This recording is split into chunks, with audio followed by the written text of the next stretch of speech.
आकाशवाणी भोपाल के समाचार एकांश द्वारा प्रस्तुत है कार्यक्रम सुर्खियों में मध्य प्रदेश।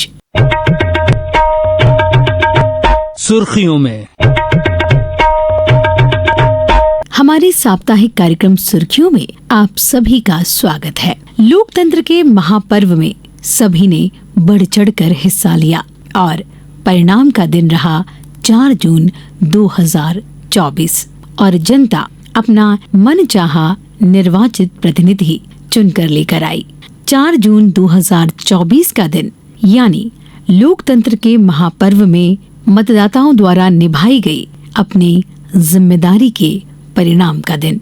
तो आइए सुनते हैं सुर्खियों में मध्य प्रदेश इस कार्यक्रम के अंतर्गत हमारे विशेषज्ञ प्रोफेसर मनोज कुमार, वरिष्ठ पत्रकार, श्री अजय बोकिल, वरिष्ठ पत्रकार एवं आकाशवाणी भोपाल के संवाददाता संजीव शर्मा एवं प्रशांत शर्मा के साथ चुनाव परिणामों के विश्लेषण पर खास चर्चा। लोकसभा चुनाव पर केंद्रित प्रादेशिक समाचार एकांश के खास कार्यक्रम आपका वोट आपकी सरकार के 5वें और अंतिम संस्करण में आपका स्वागत है। मैं हूं आपके साथ संजीव शर्मा। जैसे कि श्रोताओं आप जानते हैं, हमने लोकतंत्र के महायज्ञ में आपकी यानी मतदाताओं की भागीदारी पर बातचीत की थी। आज चुनावी आंकड़ों, हार जीत के विश्लेषण, तमाम तरह के राजनीतिक बदलावों, इन सब पर हम बात करेंगे। और हमारे साथ स्टूडियो में 2 खास मेहमान मौजूद हैं। हमारे साथ है प्रोफेसर मनोज कुमार। आप मक्खनलाल चतुर्वेदी राष्ट्रीय पत्रकारिता विश्वविद्यालय भोपाल में अध्यापन के साथ साथ समागम शोध पत्रिका के संपादक भी हैं। हमारे दूसरे मेहमान हैं अजय वोकिल जी। आप वरिष्ठ पत्रकार हैं और राजनीतिक विश्लेषक हैं और तत्कालीन विषयों पर लेखन के लिए जाने जाते हैं। आप दोनों का बहुत बहुत स्वागत है। नमस्कार। हमारे सहयोगी प्रशांत से जान लेते हैं कि देश के क्या हालात हैं। वो देश के हालातों से कि कौन सी सीट आगे है, क्या पार्टी आगे बढ़त बना रही है। प्रशांत जी आप बताइए। जी, लोकसभा की कुल 543 सीटें हैं, जिसमें से 542 सीटों पर आज मतगणना हो रही है। एक सीट जो है भाजपा पहले ही जीत चुकी थी। तो सवाल वही उठता है कि क्या चुनाव परिणाम उम्मीद के अनुरूप हैं, देश के भी और प्रदेश के भी। मनोज जी शुरुआत आपसे करते हैं। जी, मध्य प्रदेश के तो थोड़े से चौंकाने वाले हैं। देश के तो ठीक है, जिस तरह से आना था और एग्जिट पोल को थोड़ा सा अलग उससे रिजल्ट आया है, लेकिन मध्य प्रदेश में 29 की 29 सीट भाजपा को मिल जाना अपने आप में चौंकाता है। हालांकि विधानसभा के परिप्रेक्ष्य में आप देखेंगे तो जब उमा भारती ने सीट छोड़ी थी और शिवराज जी आए थे तो उमा भारती बहुमत के साथ आई थी। उसके बाद 3-4 चुनाव लगातार शिवराज जी ने जीता, तो ये हो गया था कि उमा भारती न भी रहेगी तो भाजपा के बैनर पर चुनाव जीता जाता है। यही चीज़ अब लोकसभा में मोहन यादव के नेतृत्व में लड़ा गया है और ये बता दिया कि अगर शिवराज नहीं भी हैं तो भी चुनाव जीता जा सकता है। और सबसे बड़ी बात यह है कि ये जो मार्जिन है वो बहुत है। जैसे इंदौर का आपने बताया कि 11 लाख के आसपास है, शिवराज जी 8 लाख के आसपास हैं। ये अपने आप में चौंकाने वाले हैं। शिवराज जी का तो और लालवानी जी का इसलिए नहीं कि लालवानी जी पिछली बार भी रिकॉर्ड बनाया था। शिवराज जी का सबको पता है कि उनके साथ क्या जनमानस है और वो जीत देंगे। तो मध्य प्रदेश का रिज़ल्ट जो है हर तरह से चौंकाने वाला है। 29 की 29 सीटें और शायद मेरे ख्याल से देश में अकेला राज्य है जिसने भाजपा को पूरी की पूरी सीट दी है। इतिहास में पहली बार हुआ है। इसके पहले भी 77 के चुनाव में, हालांकि जो पुराना मध्य प्रदेश था, जो एक मध्य प्रदेश था, उसमें से भी एक सीट जो है वो छिंदवाड़ा की जनता पार्टी नहीं जीत पाई थी और बाकी 39 सीटों पर जो है वो जनता पार्टी जीती थी। हाँ अजय, ये ठीक कह रहे हैं आपकी। एक छिंदवाड़ा ऐसी सीट होती थी जिसको मान के चलते थे कि जीत रही है कांग्रेस, वो इस बार वो भी लूज कर गई। 26 साल बाद छिंदवाड़ा में भाजपा को जीत। ये पहली बार हुआ है मेरे ख्याल मध्य प्रदेश के इतिहास में 1956 के बाद से कि छिंदवाड़ा सीट बीजेपी जीती है, केवल एक उपचुनाव को छोड़ करके। लेकिन वो भी एक बहुत अल्प समय के लिए था, मतलब 1-1.5 साल वो सीट रही और उसके बाद फिर वो कांग्रेस ने वो सीट जीत ली थी। कुछ ऐसा भी लगता है संजीव जी कि ये जो रिज़ल्ट आए हैं, ये जो लाडली बहना स्कीम है, उसका भी असर दिख रहा है कि अगर ऐसा लगा कि मान लो हम सीट छोड़ देंगे तो ऐसा नहीं हो सरकार दूसरी आई और हमको ये 1200 रुपये देना खत्म हो जाएगा। तो वो एक वजह वो भी है कि जिसमें वोट प्रतिशत भी बढ़े हैं। अच्छा, सबसे जो खास बात आज इस चुनाव परिणाम की है, इंदौर को लेके है कि इंदौर में नोटा ने देश के चुनावी इतिहास में सबसे ज़्यादा मत हासिल किए हैं। जब हम लोग इस कार्यक्रम को शुरू कर रहे थे तब तक ही करीब 2.25 लाख वोटों के आसपास मत जो है नोटा के नाम पे जा चुके थे। तो एक तरह का ये रिकॉर्ड है चुनावी इतिहास में कि नोटा को सबसे ज़्यादा वोट मिले। जो हम जैसे बात कर रहे थे कि नोटा, जी मतलब नोटा को इतने वोट मिलना आप कभी बिहार में किसी एक चुनाव में बिहार में गोपालगंज का अभी तक का रिकॉर्ड है, वो करीबन 51,000 समथिंग का था, लगभग 52,000 से कुछ कम है। ये अभी तक का हाईएस्ट रिकॉर्ड था। और उसके बाद ये इंदौर का जब रिकॉर्ड बनने जा रहा है, ये तो 2.25 लाख का, और ये तो शायद सालों तक नहीं टूट पाएगा, ऐसा मुझे लगता है। क्योंकि जो अभूतपूर्व स्थिति इंदौर के अंदर बन गई थी, ऐसी स्थिति किसी चुनाव के अंदर बने, ये भी अपने आप में बहुत असाधारण घटना है। तो मेरे ख्याल से ये तो अभूतपूर्व स्थिति है कि कोई ऐसी स्थिति बने और उसमें नोटा को लोग वोट दे दें और कोई पार्टी नोटा को अपना प्रत्याशित घोषित कर दे। सबसे बड़ी बात यह है कि कांग्रेस ने ये अपील की थी लोगों से कि साहब हमारा प्रत्याशी चूंकि नहीं है मैदान के अंदर, तो आप नोटा को वोट करिए। और मुझे लगता है कि जो कांग्रेस के जो कमिटेड वोटर हैं, जो कट्टर कांग्रेसी वोटर हैं, उन्होंने किसी और को देने के बजाय नोटा को वोट देना ज़्यादा पसंद किया, और उसका परिणाम ये हुआ कि आज नोटा का रिकॉर्ड बन गया है। मनोज जी, आप कैसे देख रहे हैं? अजय जी, सहमत हूँ कि ये कांग्रेस के बिल्कुल कमिटेड जो वोटर हैं, उन्होंने ये 2.5 लाख वोट के आसपास जो भी है उसको उन्होंने अपना समर्थन दे दिया। मतलब शंकर लालवानी का जीतना तो लगभग तय था। हाँ, लेकिन कांग्रेस को इतने वोट मिलने गए, ये इस बात से साबित हो गया जो नोटा में गया। हालांकि नोटा को इस मायने में थोड़ा सा ठीक नहीं मानना चाहिए, वो बेकार गए, वो किसी के पक्ष में जाना नहीं है, ना कांग्रेस के ना भाजपा के, तो थोड़ा सा वो हुआ। लेकिन एक रिकॉर्ड तो बना, और मध्य प्रदेश में जितने रिकॉर्ड बने उसमें एक शामिल ये नोटा भी हो गया। हमारे सहयोगी प्रशांत खुद भी इंदौर या मालवा बेल्ट से हैं, तो उनसे भी जानते हैं कि इंदौर का जो ये राजनीतिक परिदृश्य है वो उसको कैसे देख रहे हैं। देखिए, इंदौर में नोटा को करीब 14% वोट मिले हैं और वो नंबर 2 पे रहा है। निश्चित रूप से ये एक तरीके से शंकर लालवानी के सामने कोई विकल्प ही नहीं था, तो लोगों ने नोटा के उस पर वोट डाला। लेकिन ये जो वोट है, सही कह रहे थे आप कि वो एक तरीके से जाया गया, क्योंकि अभी तक इलेक्शन कमीशन ने ये स्पष्ट नहीं किया है कि अगर नोटा में जो वोट डलते हैं उसको किस तरीके से लिए जाता है। और ये आगे देखना होगा कि अगर इस तरह से नोटा को, अगर कभी ऐसी स्थिति बने कि नोटा ही अगर नंबर 1 पे आ जाए, तो फिर उसको किस तरीके से इलेक्शन कमीशन ले, इस पे भी थोड़ा सा मुझे लगता है स्पष्ट है। अभी परसों जो उनसे सीईओ अनुपम राजन जी से बात हो रही थी हमारी, इलेक्शन कमीशन के बहुत साफ निर्देश हैं कि NOTA is not a candidate. ये नोटा केवल एक विकल्प है कि आप किसी को नहीं देना चाहते हैं तो आप उस पर वोट करिए, लेकिन इसका मतलब ये नहीं कि आप एक सकारात्मक वोट दे रहे हैं। ये एक तरह का नकारात्मक नहीं अजय जी, जो सुनिए, दूसरी बात यह है कि अगर ऐसी स्थिति बनती, मान सपोज करिए कि मान लो नोटा को ही ललवानी से ज़्यादा वोट पड़ जाते, तो क्या होता? तो उस स्थिति में इलेक्शन कमीशन की क्लियर कट गाइडलाइन है कि नोटा के बाद नंबर 2 हाईएस्ट जो वोट पाने वाला प्रत्याशी होगा वो विजेता घोषित किया जाएगा। क्योंकि अब यहाँ तो ऐसी स्थिति बनी नहीं, तो शंकर लालवानी नोटा के बावजूद भी नंबर 1 है, तो इसलिए कोई नोटा का यहाँ प्रतीकात्मक महत्व है, केवल प्रतीकात्मक। एक तरीके से वो ये है कि हम किसी के साथ नहीं है, आप किसी को नहीं देना चाहते, मतलब वो एक वर्चुअल कैंडिडेट है, एक तरह का फिजिकल कैंडिडेट नहीं है। जी मनोज जी, आप कुछ? हाँ, खजुराहो में भी देखिए कि वहाँ पर बी डी शर्मा के सामने कोई प्रत्याशी नहीं था, लेकिन वहाँ नोटा का कोई असर नहीं देखने को मिला, नोटा के साथ कोई नहीं गया और B D Sharma clear cut चुनाव जीत गए। अच्छा, वो भी, और वहाँ फॉरवर्ड ब्लॉक के कैंडिडेट को समर्थन दिया था, कांग्रेस ने भी, समाजवादी पार्टी ने भी वो कर लिया। लेकिन कोई प्रजापति हैं, उनको रिटायर्ड आईएएस, उनको समर्थन दे दिया था, लेकिन वो तो खैर वो ज़्यादा मतलब निश्चित तौर पे कांग्रेस की अपील का असर इंदौर में पड़ा है। मतलब इंदौर जो कांग्रेस के मतदाता थे, नोटा को 2-2.5 लाख वोट मिल जाना बहुत बड़ी बात है, मायने रखता है, इसमें कोई शक नहीं। अब वही फिर हम लोग का जो शुरुआती प्रश्न था कि देश के दूसरे राज्यों से तुलना करें तो मध्य प्रदेश में मतदाताओं ने मौजूदा सरकार पे पहले से ज़्यादा भरोसा जताया है। मतलब ऐसी क्या घुट्टी पिलाई भाजपा ने कि बिल्कुल यहाँ मतदाता एक तरफा मतदान करने, ऐसा लग रहा है कि पूरे देश में मध्य प्रदेश में अकेला मोदी का जादू चला है, और वो जो मोदी का जादू दिख रहा है वो मध्य प्रदेश में 29 सीटों पे दिख रहा है, क्योंकि किसी का परसेंटेज कम नहीं हुआ। ये माना जा रहा था कि पिछले चुनाव के मुकाबले अगर वो 5 लाख से जीता, इस बार 3 लाख से जीतेगा, लेकिन ऐसा भी नहीं हुआ, बल्कि वोट बढ़कर आए, तो जीत का प्रतिशत भी बढ़ा है। तो ये मान के चलना चाहिए। ये तो हो रहा है ना कि बीजेपी का वोट परसेंटेज जो है, पिछली बार बीजेपी ने 37% वोट लेकर के सरकार बनाई थी और सीटें उनकी 303 आ गई थी। अब अगर जैसा आपने बताया अभी, शायद कितना 59% आप बता रहे थे? हाँ, 59% वोट है, लेकिन सीटें घट रही हैं।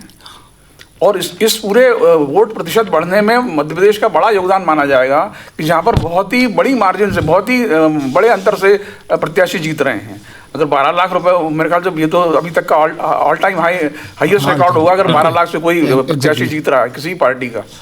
लेकिन इसमें देखिए, इस जो मोदी जी की जो लहर थी, उसमें छिंदवाड़ा सीट भी एक जो माना जाता था कि एकदम कांग्रेस का गढ़ है, और बताते हैं कि वहाँ करीब सालों से कांग्रेस का ही वहाँ था। 26 साल बाद छिंदवाड़ा में जो है बीजेपी ने जीत दर्ज की है। बिल्कुल। तो वो 26 साल पहले भी केवल उपचुनाव में जीते थे पटवा जी। हाँ, उपचुनाव और वो भी उसके बाद तो इलेक्शन ही हो गए थे डेढ़ एक साल बाद। वो सीट असल में क्या हुआ था कि 1996 के अंदर हवाला कांड में कमलनाथ जी का नाम आने के कारण उन्होंने उनको जो है इस्तीफा देना पड़ा था। तो कांग्रेस ने उनकी पत्नी को टिकट दिया था उनकी जगह पर, और उनकी पत्नी जीत भी गई थी। लेकिन चूंकि कमलनाथ फिर से मेन स्ट्रीम में आना चाहते थे तो उन्होंने अपनी पत्नी से इस्तीफा दिलवाया और उपचुनाव करवाया।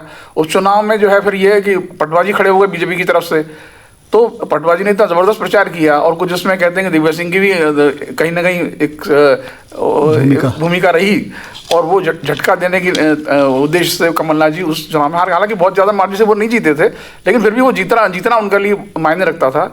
उसके बाद फिर क्या, फिर सरकार गिर गई और नए फिर से इलेक्शन हो गए 19 मार्च, तो फिर कमलनाथ फिर से आए और फिर से वो जीतते रहे। जैसे हम लोग अभी छिंदवाड़ा की बात करते हैं, ऐसे ही गुना और राजगढ़ दो और ऐसी सीटें थी जिन पे प्रदेश ही नहीं देश की नज़र थी। गुना इसलिए कि सिंधिया जी को अपनी पिछली पराजय का दाग धोना था, और राजगढ़ इसलिए कि दिग्विजय सिंह भी भोपाल से पराजित होकर गए थे, उनका गृह राज्य वहाँ के राजा रहे हैं, तो ऐसा माना जा रहा था कि वो अच्छे कैंडिडेट वहाँ साबित होंगे। अजय जी, सिंधिया जी की जीतना तो लगभग तय लग रहा था, लेकिन अच्छे मार्जिन से जीते हैं, और पिछले बार के सारे जो दाग उनके ऊपर लग गए थे वो सब उन्होंने धो दिए हैं।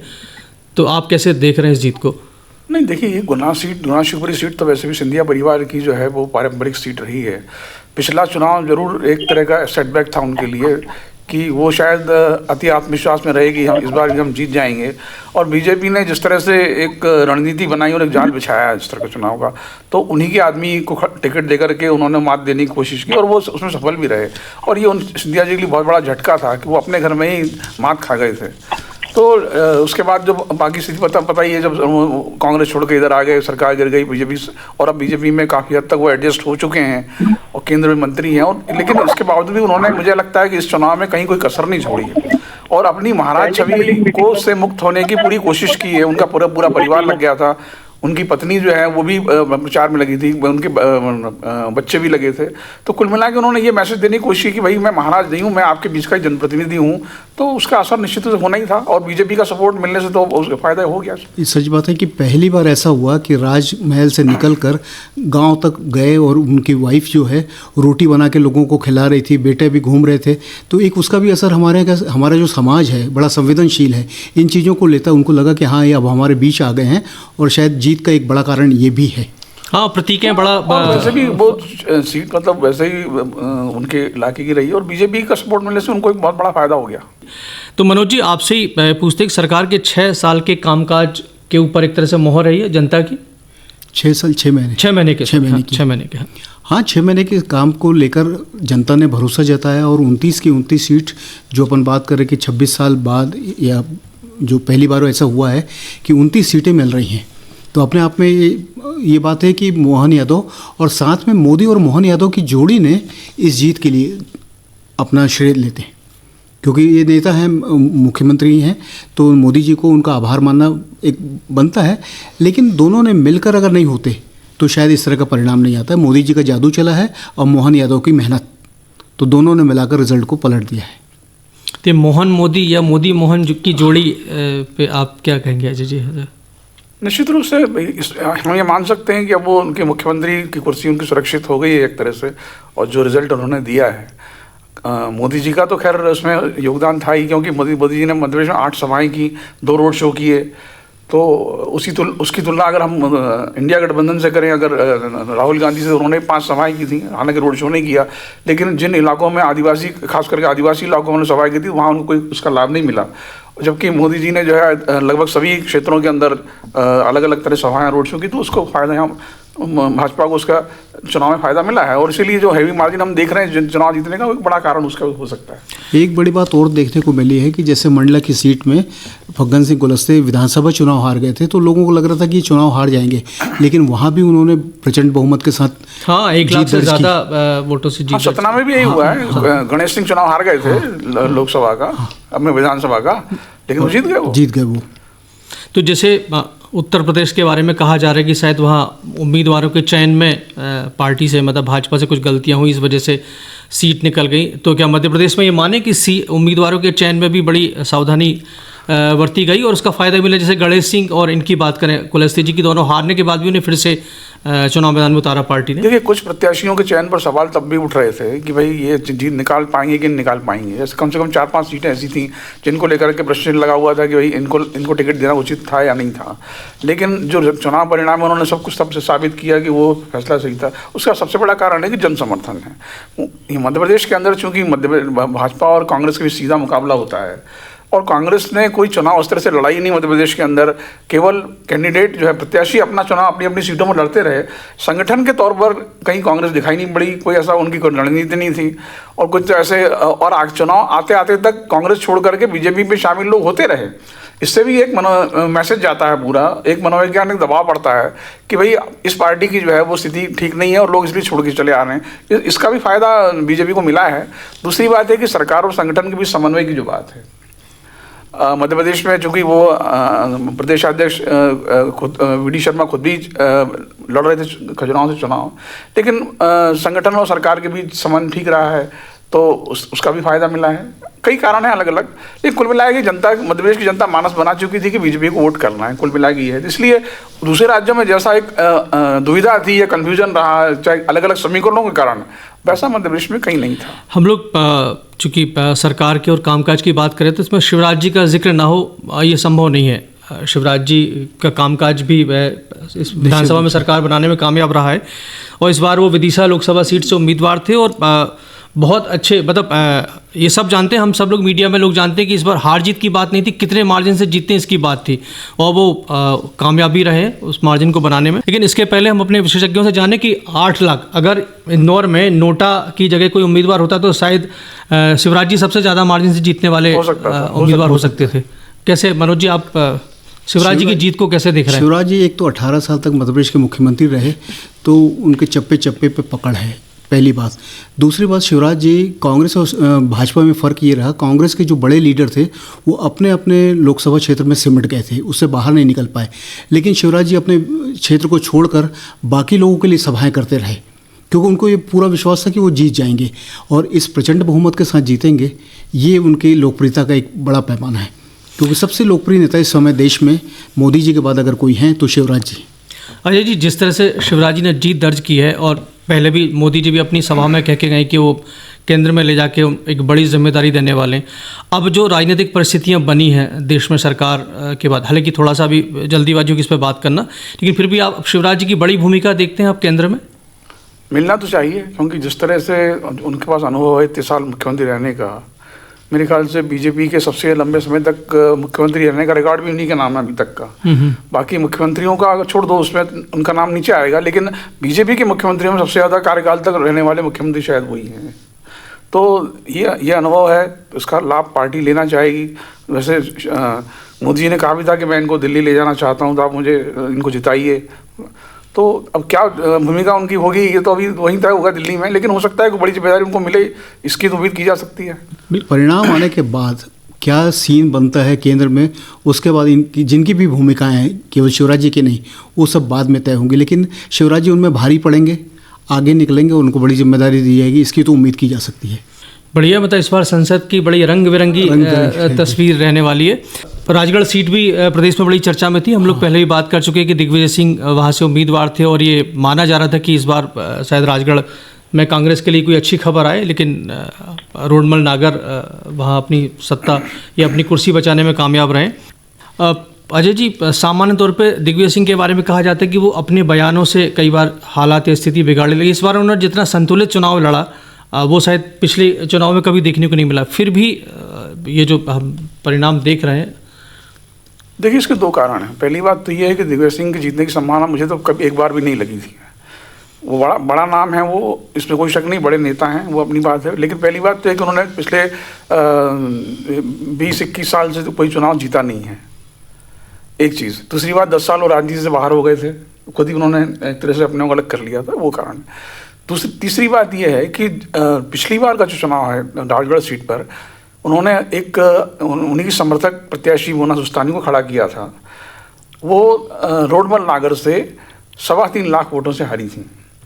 अगर इस सीट का हम ट्रेंड देखें तो जब से रोडमल नागर उस सीट पर प्रत्याशी हैं, बीजेपी का वोट परसेंटेज, वोट शेयर लगातार बढ़ रहा है। 2014 का चुनाव रोडमल नागर 2 लाख से जीते थे और 2019 का वो 3.25 लाख से जीते थे। 1.25 लाख वोट और ऐड हुआ।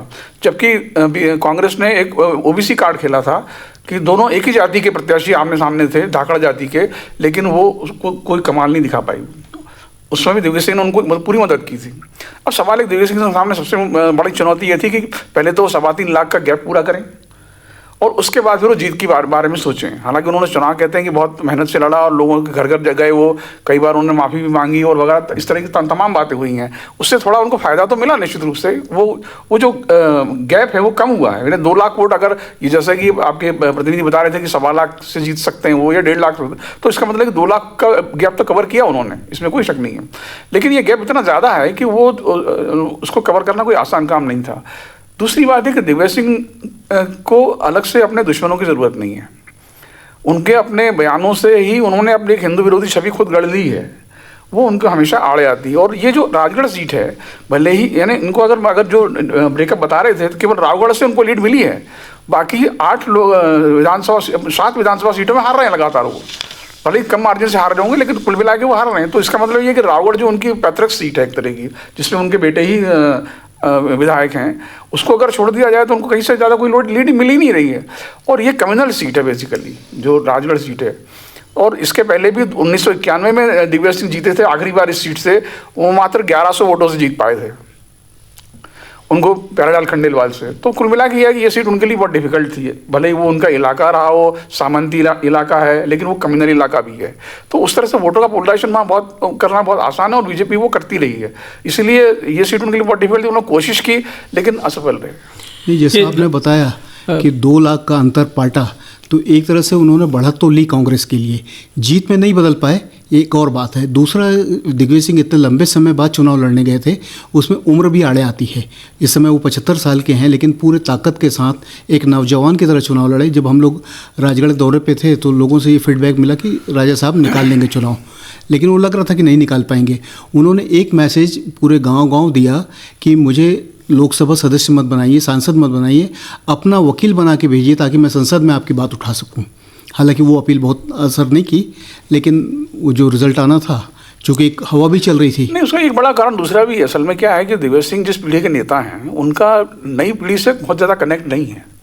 हाँ, सबसे बड़ा कारण ये है। वो जो जनरेशन है जो इसके आते, वो तो अब लगभग सीन से बाहर हो चुकी है। वही हम कमलनाथ के मामले में भी देख रहे हैं। कमलनाथ ने पूरी कोशिश की कि भाई अपने बेटे को जिताने के लिए पूरी जी जान लगा दी उन्होंने, इमोशनल अपील कर दी। दिग्विजय सिंह ने इमोशनल अपील कर दी कि भाई मेरा आखिरी चुनाव है, और तो लेकिन लोगों ने उस पर ज़्यादा ध्यान दिया नहीं। इसका मतलब ये है। दूसरी बात है, नई पीढ़ी से उनका कोई ज़्यादा कनेक्ट नहीं है, तो वो ये भी बड़ा कारण है उसका। चूँकि छिंदवाड़ा की बात चल निकली, आपने कमलनाथ जी का उल्लेख किया, तो ये भी सच बात है कि देश भर में छिंदवाड़ा एक ऐसी सीट थी जिस पे पूरे देश की निगाहें थी। वजह ये थी कि भाजपा 29 सीट, भाजपा ने नाक का सवाल बना लिया था, और कांग्रेस को ये लग रहा था कि कम से कम ये सीट तो बचानी है हमारी, और हम बचा भी लेंगे। फिर भी अब जो खबरें मिल रही हैं कि उस हिसाब से करीब 1 लाख का मार्जिन यहाँ भी देखने को मिल रहा है। और जैसे अजय जी ने बताया कि भावनात्मक अपील भी उन्होंने कमलनाथ ने की थी, लेकिन शायद जनता ने इस बार विवेक बंटी साहू या युवा चेहरे, चाहें तो थोड़ा सा बैकग्राउंड बता दूं इसका जी। वो ये था कि अगर हम 2019 का चुनाव देखें तो बीजेपी ने एक नया प्रयोग किया था जो शायद कभी आमतौर पर होता नहीं है। उन्होंने छिंदवाड़ा की जनरल सीट से एक आदिवासी प्रत्याशी को उतारा था, नथन शाह कवरेती को। नथन शाह ने जो है वो इतनी कड़ी टक्कर दी कि मात्र 37,000 से नकुलनाथ ये सीट जीत पाए, जबकि उनके पिताजी मुख्यमंत्री थे उस वक्त। तो ये बीजेपी को समझ में आया कि ये इनको हराया जा सकता है। इस बार उन्होंने क्या, उनके बहुत सारे आदमी इधर ले लिए और प्रचार किया नकुलनाथ की। दूसरी बात, नकुलनाथ की छवि भी उतनी अच्छी नहीं जैसे कमलनाथ की है। और कुल मिला के बीच में पता खबर चढ़ी कि वो इसमें शामिल होना चाहते हैं बीजेपी में, उससे भी नुकसान हुआ। तो कुल मिला के क्या है कि उन्होंने स्थिर घेराबंदी कर दी थी। और जो रूरल एरिया के अंदर, जैसे उन्होंने कहा कि लगभग सभी विधानसभा सीटों से लीड मिली है बंटी साहू को। पिछली बार 3 विधानसभा सीटों से ही जीत पाए थे ये नकुलनाथ, उसमें सभी अमरवाड़ा की सीट थी, इसमें 22,000 की लीड मिली थी। लेकिन वो अमरवाड़ा विधायक बीजेपी में आ चुके हैं। सेकंड लीड मिली थी छिंदवाड़ा से, दीपक सक्सेना के विधायक बीजेपी में आ चुके हैं। तो कुल मिला की स्थिति यह है कि जब आपने सारे सेनापति इधर ले आया तो फिर उधर लड़ने वाले बच्चे कहाँ।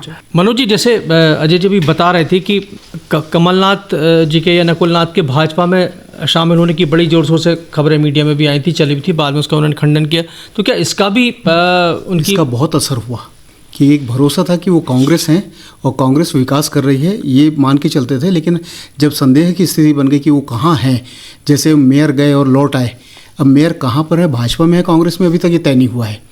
उनके खास आदमी दीपक सक्सेना भाजपा ज्वाइन कर लिए, तो इसका सबका नुकसान हुआ। शायद इसके आकलन में कमलनाथ से भी कोई चूक हुई है और इसका खामियाजा उनको भुगतना पड़ा, और बेटे की एक सीट थी वो चली गई। चूँकि बेटे को भी जिस तरह से पिता एक्टिव थे वो नहीं कर पाए, वो पिता पे आश्रित रहे और पिता के बैनर पे, पिता के छाये पे चलते रहे, तो एक नुकसान तो उसका भी होना था। और सबसे बड़ी बात ये हुई कि ये जो एग्जिट पोल में जिस तरह से एक दृश्य खींचा गया था वो धराशायी हो गया। अब भरोसा शायद अगले बार जब एग्जिट पोल आए तो कोई करेगा नहीं। बिल्कुल, एग्जिट पोल जिसे आपने कहा कि 2 युवा चेहरों पे उत्तर प्रदेश के लोगों ने भरोसा था, लेकिन ये भरोसा बिहार में 2 युवा चेहरों पे उतना नज़र नहीं आया, क्योंकि बिहार में भी राहुल और तेजस्वी की जोड़ी ने मिलकर प्रचार किया। आप शायद ये कह सकते हैं कि लालू प्रसाद यादव का पुराना कार्यकाल शायद हावी रहा, या नीतीश कुमार का भाजपा में शामिल होने से कुछ फ़र्क पड़ा हो, लेकिन वहाँ 2 युवा चेहरे उस तरह से कामयाब होते नहीं दिख रहे। वो उसकी वजह एक है कि लालू प्रसाद यादव अभी भी सीन में बने हुए हैं, भले ही वो किनारे हैं लेकिन सीन में बने हुए हैं, तो एक उसका थोड़ा सा नुकसान हुआ। और दूसरा जो बीजेपी में चले जाने से नीतीश कुमार का एक गठबंधन टूटने से वहाँ भी परेशानी हुई है।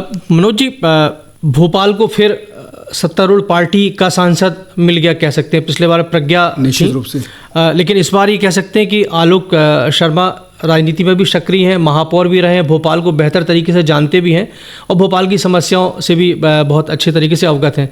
तो आलोक शर्मा का जीतना भोपाल शहर के लिए, भोपाल लोकसभा क्षेत्र के लिए कितना बहुत फ़ायदेमंद होगा। जो लोग आलोक शर्मा को जानते हैं वो बेहद सहज और सरल हैं, लोगों से मिलते हैं, लोग उनको जानते हैं और वो लोगों को जानते हैं। उनके साथ वही हाल है जैसे शिवराज जी का अपने मतदाताओं के साथ है, तो इसका फ़ायदा तो मिलना है। देखिए, पिछले शायद प्रज्ञा जी ने 4 लाख वोटों से जीती थी, उससे बढ़कर अब 1.25 लाख और इन्होंने ऐड किया है, तो इसका मतलब लोकप्रियता उनकी काम आई, मोदी जी का जादू काम आया। अब वो मतलब आलोक जी बीजेपी के हैं लेकिन वो सर्वमान्य नेता हैं, उनको दोनों दल मानते हैं। और तकनीकी रूप से जैसे पूरे मध्य प्रदेश की बात की जाए तो कांग्रेस 27 सीटों पे लड़ी है, तो 27 पे हार रही है, 2 तो अलग हो गई थी, है ना। तो अपन 29 की बात करेंगे तो गलत हो जाएगा। 27 तकनीकी रूप से है और 27 सीटें कांग्रेस हारेगी अगर फाइनल रिजल्ट जब आते हैं तो उसमें। हम इसी संदर्भ में अगर बात करें तो ग्वालियर की सीट भी इस बार मध्य प्रदेश में बड़ी चर्चा में थी। ऐसा कहा जा रहा था कि कांग्रेस जो प्रत्याशी हैं बहुत दमदार उम्मीदवार हैं और हो सकता है कि वो मतलब पार्टीगत परिवर्तन करा दें, मतलब वहाँ कांग्रेस का खाता खोल दें। हम लोगों ने अपनी बातचीत में इंदौर, भोपाल, ग्वालियर 3 बड़े शहरों को शामिल कर लिया है। तो हम अपने चलते चलते अपने जो विशेषज्ञ हैं अभी हमारे साथ मौजूद है मनोज जी, उनसे एक बार जान लेते हैं कि ओवरऑल मध्य प्रदेश के चुनाव परिणाम को लेकर उनकी क्या प्रतिक्रिया है संक्षेप में। ये पहली बात तो ये पूरा का पूरा मोदी के जादू का प्रभाव दिखता है इसमें, और देश में शायद अकेला राज्य है जिसने 29 सीटें भाजपा को दी हैं, तो भाजपा की जीत का आंकड़ा इसकी वजह से बढ़ेगा, है ना। दूसरा, मोहन यादव की मेहनत, 6 महीने का कार्यकाल और उसमें इतनी बड़ी जीत कि 10 लाख, 8 लाख, 5 लाख, 4 लाख, ये अपने आप में कमाल है। और सचमुच में ये कहना चाहिए कि मध्य प्रदेश भी जो है भाजपा का गढ़ बनता चला जा रहा है। लोकतंत्र का महायज्ञ पूरा हो रहा है, आपने बढ़ चढ़ के मतदान में हिस्सा लिया था। अब हालांकि अगले 5 साल बाद फिर आपको मौका मिलेगा, लेकिन हम आज से आपसे अपील करते हैं कि आगे जब भी किसी भी तरह के किसी भी लेवल के चुनाव हो, आप मतदान में जरूर हिस्सा लें। आपका वोट आपकी सरकार, हमारे इस खास कार्यक्रम में फिलहाल इतना ही। सुर्खियों में